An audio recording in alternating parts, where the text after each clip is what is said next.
Nagbunga ang masusing surveillance at intelligence gathering ng Police Regional Office 5 matapos ang matagumpay na pagkakaaresto sa dalawang pinaghihinalaang tulak ng iligal na droga sa bayan ng Tiwi, Albay nito lamang ika-9 ng Abril. Kinilala ni Police Brigadier General Aerosito Miranda, ang Regional Director ng FRO 5, ang mga suspect na si alias May at Ed na nahuli sa aktong nagbebenta ng ipinagbabawal na gamot sa isang undercover na pulis.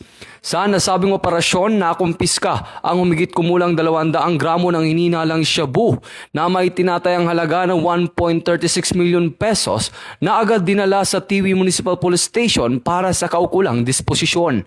Ayon sa pamunuan ng Bicol PNP, ang tagumpay na ito ay manifestasyon ng kanilang walang humpay na pagsisikap at dedikasyon na linisin ang mga komunidad mula sa banta ng iligal na droga sa pamamagitan ng pinaigting na pagbabantay at matibay na pakikipagtulungan sa iba't ibang unit. Ito ang bagong PNP para sa bagong Pilipinas, serbisyong mabilis, tapat at nararamdaman.